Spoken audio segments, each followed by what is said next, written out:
Hello and welcome back to TaxCrunch. My name is Christopher Volas, and today I'd like to talk about the potential tax consequences for each candidate in the 2020 presidential election. I'd like to present this in an objective manner, just focusing on providing information that may help you in the process of choosing your candidate. This is only going to cover taxes with an emphasis on small business and individual taxpayers. So let's jump right in and crunch some numbers. You want to crunch it? Sure. Let's crunch. So the first step is just a brief overview on how tax law changes actually occur and what is the probability they will happen with the next president. The tax bill always starts in the House of Representatives and eventually is sent to the Senate. Both the House and the Senate must pass the bill with a simple majority over 50%. It's then sent to the President, who either approves or vetoes it. If it's vetoed, it must pass both the House and the Senate again with a 2/3 vote to override the presidential veto and become tax law. So you can see that whoever controls both the House and the Senate has a big influence on whether these tax law changes actually will occur. If you recall in the 2016 election, the Republicans were able to flip the Senate back in their favor, therefore controlling the entire Congress for their new president, Donald Trump. So to no surprise, the following year in 2017, he was able to pass the Tax Cuts and Jobs Act, which was the largest tax overhaul since 1986. The following year, the Democrats took back the House, therefore creating a split Congress, and it's been a relative stalemate ever since. So the bottom line is if the president's party controls both the House and the Senate, it's much more likely for some of these tax law changes to occur.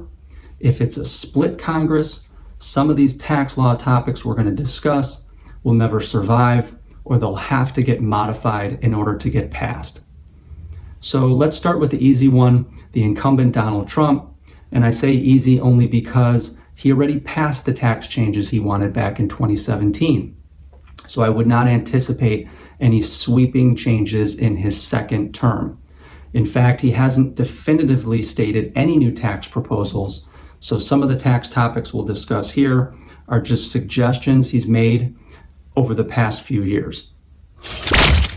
Number one, payroll taxes. President Trump has said he would like to eliminate payroll taxes completely, with the Social Security Fund being funded by the General Fund. The General Fund would be able to afford this burden just by an overall generic economic growth in the economy. His authority only extends to actually deferring the payroll tax, which he instituted from this September 1st through December 31st of 2020. Since it's only a deferral, it technically has to be paid back in 2021. So unless President Trump can get Congress to officially forgive the debt, it does have to get paid back. There is not much backing for any further payroll tax cuts, and he's already received quite a bit of pushback on the payroll tax holiday already. So I wouldn't anticipate any major future changes during his second term. It's important to note that the government receives over $3 trillion annually in revenues. In 2019, $1.7 trillion came from individual income taxpayers. The next highest source of revenue is from those payroll taxes, $1.2 trillion. So just eliminating the payroll tax would create a huge burden each year on the budget and would have to be made up from somewhere. Again, I don't think this is happening anytime soon. Number two, President Trump has hinted at reducing the 22% income tax bracket down to 15%. This would provide tax cuts for the range of income between $40,000 to $85,000 for single filers and $80,000 to $171,000 for married filers. That would provide a maximum savings of over $3,100 for single filers and over $6,300 for married filers. This is all assuming you earned enough income to cover that entire bracket. If you didn't, you would just save less than those amounts. This bracket does cover quite a bit of taxpayers, so it would be considered a tax cut for the middle class. Number 3, he has also discussed lowering the capital gains tax top bracket of 20% down to 15%. Number 4, in the 2017 Tax Cut Act, the corporate income tax rate cut was permanent, but the individual income tax cuts are set to begin expiring in 2025. So look for President Trump to extend those tax cuts out further or potentially try to make them permanent. Number 5, an interesting tax credit proposed is the travel tax credit, called the Explore America credit. This credit would max out at $4,000 for single filers and $8,000 for married couples, and would also provide a $500 credit for each child. It basically is promoting domestic travel, and the initial proposals would allow for 50% of your travel expenses to be eligible for the credit. It's yet to be seen how realistic this credit could actually be, especially in light of the coronavirus and its impact on traveling in the first place. Okay, so in summary, if you're looking at President Trump as a candidate, you're looking for tax rates to stay similar to where they are or potentially have some small tax cuts along the way. So let's flip the script and look at the Democrats' point of view. We're going to South Dakota and Oregon and Washington and Michigan. And then we're going to Washington, D.C. to take back the White House. Yeah! There's a lot more material here, as Joe Biden has proposed quite a few tax changes. His platform insists that taxes will not be raised for anyone making less than $400,000. In the topics we're going to discuss, that pretty much does hold true. Whether or not these tax changes can pass is a different story. So let's get started. Number 1, Joe Biden would like to raise the corporate income tax rate from 21% to 28%. Remember, this rate was 35% before the 2017 Tax Cuts and Jobs Act brought it down to 21%. Also keep in mind, as previously discussed, the U.S. government annual revenues are over $3 trillion per year. We already established that the individual income taxes make up the most revenues at $1.7 trillion, followed by those payroll taxes at $1.2 trillion. These corporate income taxes are way behind those, only accounting for $230 billion in revenue. So changes in corporate taxes matter, but it doesn't affect the bottom line quite like those individual and payroll taxes do. Number 2, raise the top tax bracket from 37% back up to the original 39.6% for people making over $400,000. I have not yet seen how this would differ between single and married filers, but it does hit that magic number of $400,000 that he has been preaching. Number 3, create a donut hole in the payroll tax system. Payroll taxes are made up of 2 components, Social Security and Medicare. Medicare is collected on unlimited amount of wages, and the Social Security is collected on the first $137,700 of wages. Biden's proposal is for the Social Security tax to resume for wages that exceed $400,000. Therefore, the wages between $137,000 and $400,000 would be free of Social Security tax, creating this donut hole effect. This tax would be an additional 12.4%, half paid by the employer and half paid by the employee. Number 4, raise the top tax bracket of long-term capital gains tax from 20% all the way up to 39.6%.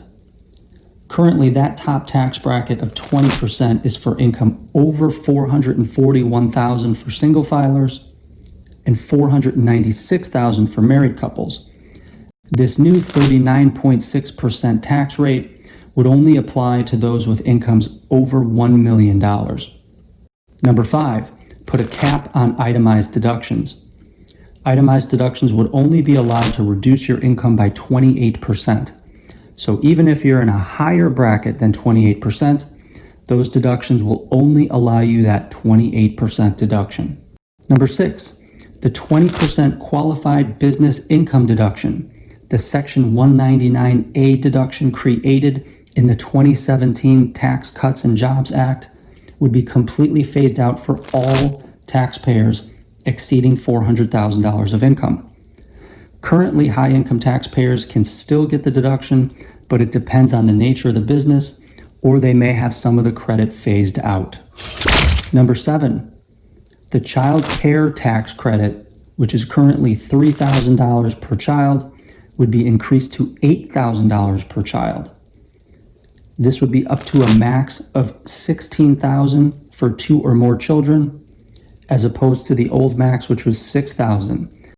Number 8, the child tax credit would be $3,600 per child up to age 6 and $3,000 for each child from age 6 to 17. Number 9, Biden has proposed a $5,000 tax credit for informal caregivers of the elderly. Number 10, lower the estate exemption from $11.5 million down to the original $5 million. Now keep in mind, most multimillionaires already have estate planning to reduce or eliminate estate tax, so this probably won't move the needle very much. Number 11, Biden would like to forgive about 1/3 of all the country's outstanding student loan debt.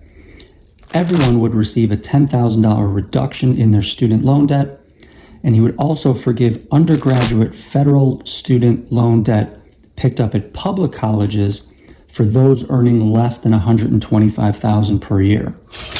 Number 12, real estate investors. He would like to remove the 1031 like-kind exchange.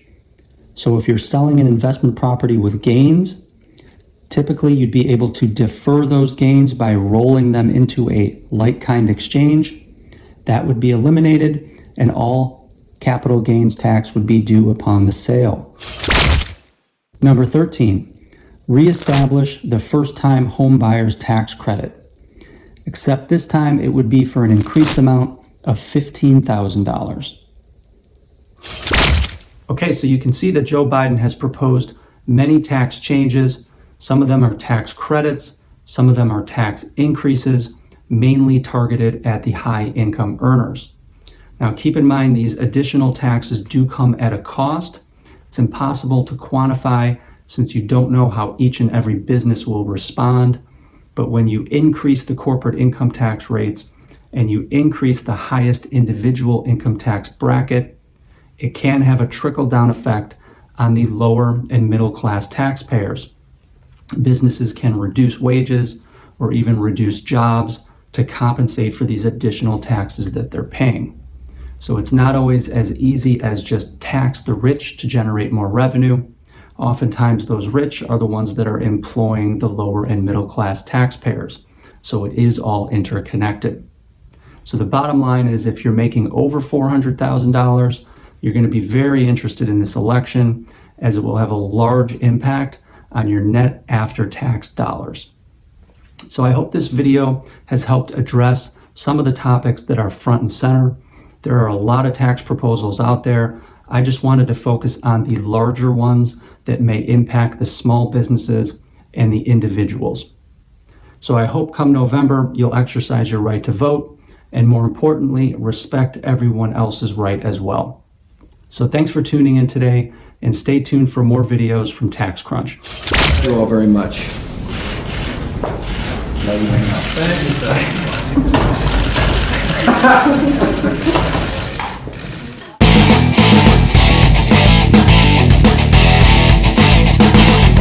sir.